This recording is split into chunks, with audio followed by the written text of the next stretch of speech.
Este es un Maimer Hasidis, un discurso hasídico del Frierdiker Rebbe, el Rebbe anterior, Rabbi Yosef Yitzchak Schneerson de bendita memoria, del año Tovshin Gimel 1943. Este discurso está basado sobre un pasuk, un versículo que habla sobre la venida de Moshiach en Ishaya. El versículo dice así: Vehoya bayema'u, y será en aquel día, y toca beshofar godel. Sonará un gran shofar. Shofar es un cuerno de carnero en general, pero puede ser de otros animales también, que se utiliza en Rosh Hashanah, durante el mes de Elul también, pero el punto es, se utilizó también en la entrega de la Torá, el punto es que Ishaya está diciendo en la venida de Moshiach, pronto en nuestros días, se va a hacer sonar un shofar muy grande. ¿Y qué va a ocurrir? Continúa el versículo: y van a venir los perdidos en la tierra de Ashur, un lugar, y los desplazados en la tierra de Mitzrayim, de Egipto, y se van a prosternar frente a Dios en el santo monte en Jerusalén. Este es el versículo. Explica el Rebbe, esta profecía de Ishaya, el profeta, la dijo en nombre de Dios, bendito sea, sobre el final de los días, sobre la última redención final que estamos todos esperando.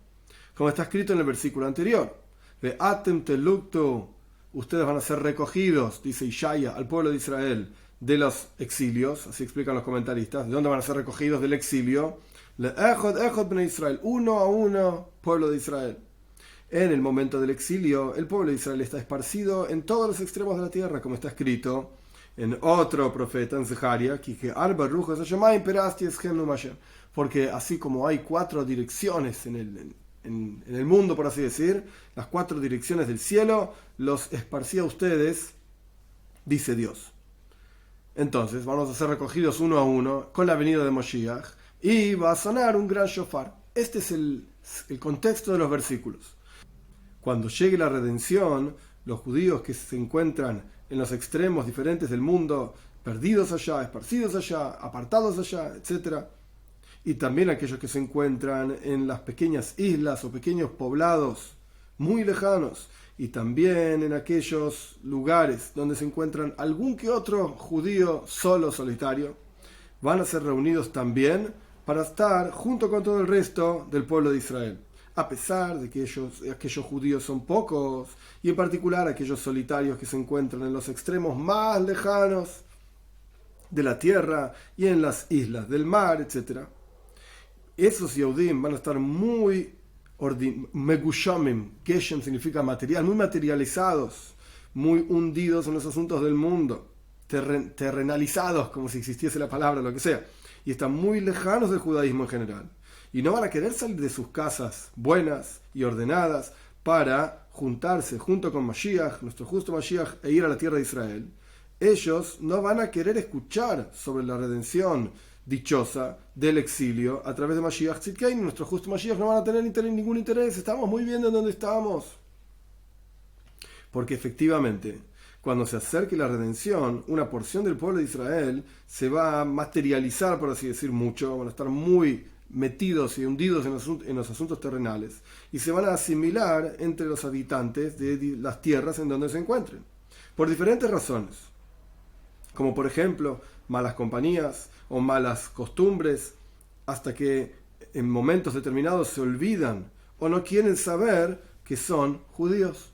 Esto va a ocurrir cercano a la venida de Moshiach. ¿Cómo se va a cumplir la promesa de Kadosh Baruj Hu, de Dios, a través de Ishaya, el profeta, en nombre de Dios, que ellos van a volver y retornar a sus pueblos? Estos Yehudim que ni siquiera quieren ser contados dentro del pueblo de Israel, etc. Sobre esto dice la segunda profecía. O sea, la primera profecía es que Dios va a recoger uno a uno. La segunda profecía es que va a hacer sonar un gran shofar, el sonido de un gran shofar que va a movilizar a todos. La primera profecía es que Dios va a movilizar el mundo entero en el momento anterior a la venida de Moshiach, a la redención, con un movimiento tan fuerte que toda la humanidad va a sentirlo. Este movimiento, este temblor tan impresionante, va a llevar al reconocimiento que también aquellos Yehudim, aquellos judíos que se olvidaron de su judaísmo, etc., lo van a reconocer, se van a dar cuenta que es así. Esa es la primera profecía. La segunda profecía, el gran shofar va a despertar incluso a aquellos que están perdidos, y esparcidos, y apartados, etc. De manera tal que ellos también tengan un deseo y anhelo de prosternarse frente a Dios y la Ketusha, la santidad, en Jerusalén. Este es el primer capítulo, entonces tenemos dos profecías. Vamos a ser recogidos uno a uno, aquellos que por lo menos reconocen algo de su vínculo con el judaísmo, y aquellos que no, y toca B'Shofar Gadol, va a sonar un gran shofar. Kitsu, resumen. Perdón, el momento anterior a la redención, Dios va a movilizar, tormentar todo el mundo, una tormenta enorme, por así decir, un ruido enorme en todo el mundo. Y también entonces aquellos judíos lejanos van a reconocer que son Yehudim, que son judíos. Y el gran shofar va a despertar lo más profundo, el pinteleyid, lo más profundo del Yehudí en su interior, incluso en aquellos que están perdidos y desplazados, etc. Veis, segundo capítulo. Tenemos que entender cuál es el asunto de este gran shofar. ¿De qué se trata este gran shofar? En otra profecía de Zeharia está escrito: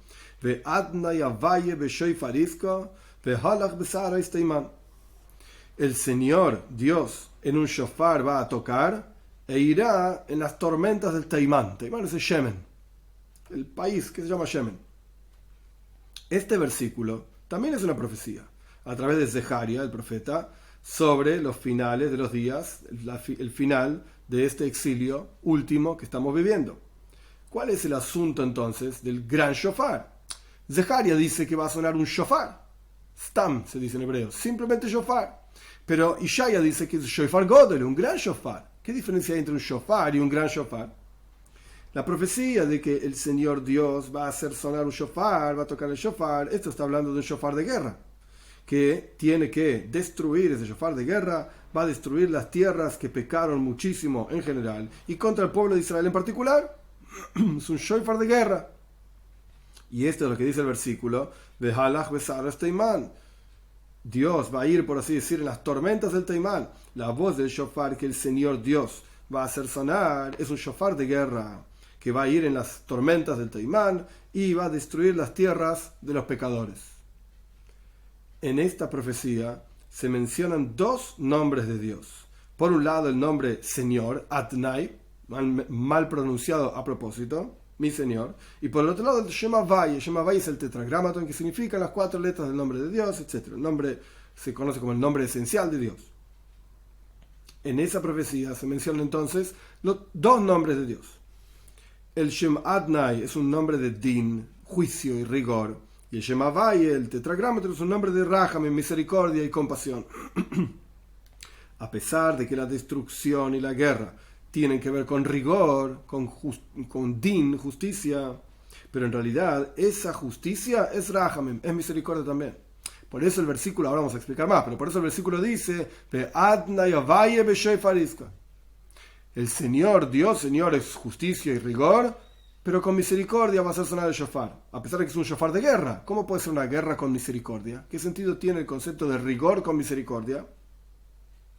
Porque en adición a que, ¿cuál es la misericordia del rigor? En adición a que los pecadores van a ser limpiados de sus pecados, la guerra y los movimientos tormentosos de la guerra, etc., son una preparación y hacen que la persona esté lista en forma determinada, en alguna forma determinada, para la redención completa a través de nuestro justo Mashiach. Entonces al final el rigor no es el rigor por sí mismo. Esto es como, no está en el discurso, pero es como los castigos en la Toira. Castigo de latigazos, castigo de muerte, pago, etc. No son castigos de venganza. Dios ahora se venga porque este tipo no cumplió su palabra y ahí está. Esto es lo que te queda. No.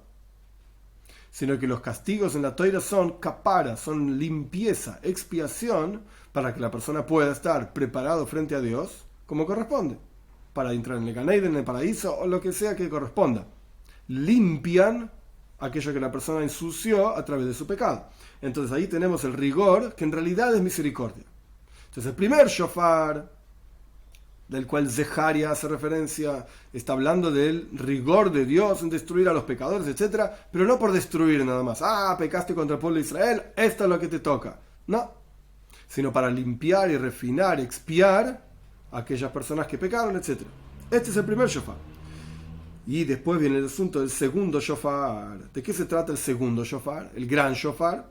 Este shofar va a despertar en los Yehudim, en los judíos, nekudos hallados, pinteleyit, lo más profundo, pinteles como un puntito, el punto central del Yehudí en cada uno, de manera tal que cada uno, de acuerdo a su situación, a sus circunstancias, va a mejorar y se va a elevar en la vida de Torah y mitzvot judías. Y cuando Mashiach Tzidkeinu llegue rápidamente, cuando nuestro justo Mashiach llegue rápidamente, entonces se va a cumplir lo que dice otro versículo. Ustedes serán para mí, dijo Dios al pueblo de Israel en el momento de la entrega de la Torah. Se va a cumplir nuevamente. Ustedes serán para mí un reinado de sacerdotes, un pueblo santo, porque los dolores de parto de la venida de Mashiach limpiaron al pueblo de Israel de toda la suciedad que se juntó a través de los pecados, etc. Y el segundo shofar, el gran shofar, va a despertar a todos para escuchar y ser impregnados, poder incorporar en su vida Kedusha, la santidad de Dios.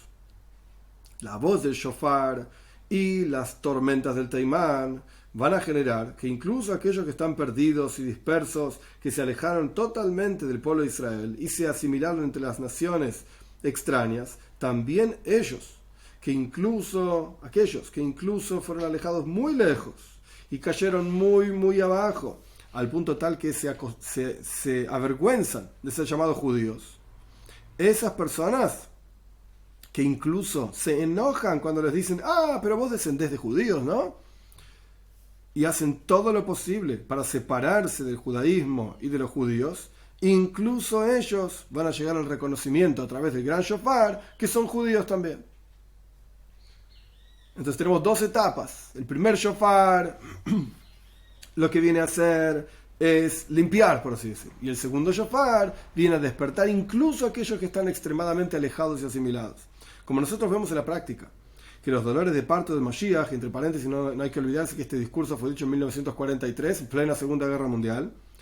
Los dolores de parto de Mashiach movilizan a todos y en cierta medida acercan al judaísmo y cada vez más, solo que aún así esto no dejan de ser los dolores de parto y sufrimientos de la venida de Mashiach. Es un trauma, por así decirlo, es una situación compleja y difícil, dura.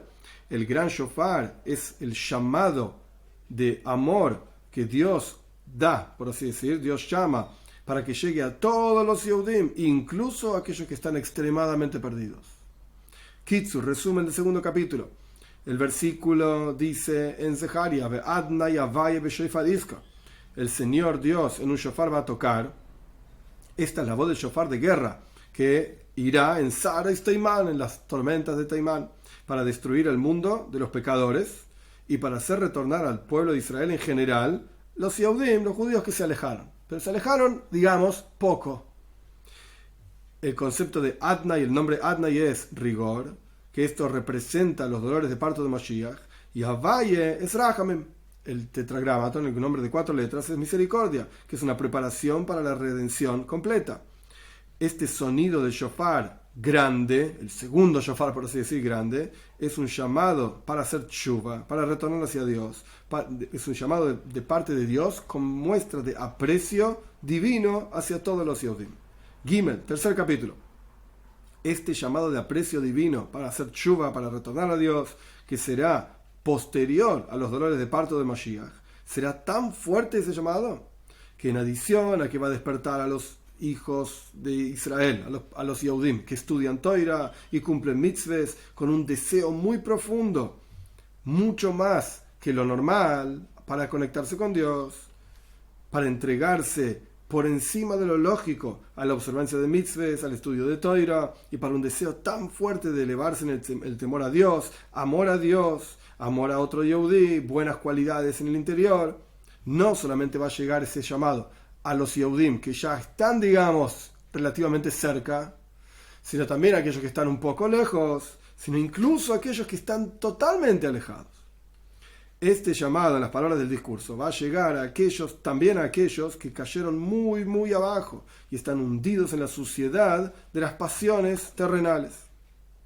Ese llamado de aprecio divino a hacer tshuva, a retornar hacia Dios, va a llegar también a hoy, como dice el versículo en Ishaya, que da comienzo a nuestro discurso. Oivdim be'eretz Ashur, los que están perdidos en la tierra de Ashur, Asiria. Ahora vamos a ver qué significa esto. Ve'anitachim be'eretz Mitzrayim, y los que están desplazados en la tierra de Mitzrayim. Aquellos que se encuentran en el barro profundo, muy profundo, de una vida llena de pasiones, en donde todo está permitido, cualquier cosa, con tal de pasarla bien, etc. Y llevan a todo tipo de malas acciones, de los más graves, etc. El Rebbe menciona acá retzach, asesinatos incluso, etc. Y va a despertar ese llamado de Dios, va a despertar también en ellos, en aquellos que están tan pero tan bajo, un deseo y anhelo de vida judía, de Toiro y de mitzvahs. El anhelo más profundo de ellos será prosternarse a la santidad divina en Jerusalén. Por eso el versículo dice que todos van a venir para arrodillarse, prosternarse frente a Dios en el santo monte en Jerusalén. Tan fuerte va a ser ese deseo que van a tener en el interior por causa de este llamado divino, que esto es lo que va a generar en ellos. Y esto es lo que significa van a venir los perdidos en la tierra de Ashur y los desplazados en la tierra de Mitzrayim. Los pecados de la humanidad en general se dividen en dos formas. Hay dos tipos de cualidades, digamos, que llevan a los pecados. Una es el placer y la tranquilidad. Ganas, por así decir, de hacer cosas que no corresponden, pero por el hecho de tener placer de esas cosas. Y el segundo es todo lo opuesto, una entrega ardiente y fuerte para hacer cosas que no corresponden. El Rebbe lo pone como tormentoso, una llamarada tormentosa. Son dos cuestiones diferentes. Una es tranquilidad, calma, y la otra es excitación. Estas dos cualidades tienen dos raíces diferentes en el alma de la persona. La raíz del placer frío y asentado de las pasiones materiales principalmente surge del intelecto, y la raíz de la entrega a las pasiones físicas y materiales como el fuego ardiente en general tiene que ver con midois, con cualidades emocionales. Entonces tenemos una cuestión intelectual, que la persona, al fin y al cabo, ambos están entregados a las pasiones materiales del mundo, pero la pregunta es, ¿de dónde surge eso? Y a partir de dónde surge, ¿cómo se expresa en la persona? Si surge del mundo intelectual, entonces el tipo está entregado a las pasiones, pero con calma, con tranquilidad, con placer, como quien dice, y está tranquilo. Si surge de emociones, todo lo contrario, el tipo está excitadísimo, ardiendo como el fuego. La idea de que algo surge de lo intelectual o algo surge de lo emocional es que a pesar de que los dos son placer y pasiones materiales, la diferencia es en cómo se expresan en la persona. Si es un placer frío y asentado, tranquilo, o un placer de entrega y fuego ardiente. El placer frío y asentado sacía a la persona que tiene tantas pasiones. Y ese saciarse lleva a la persona a más pasiones y más pasiones, más satisfacción y más satisfacción.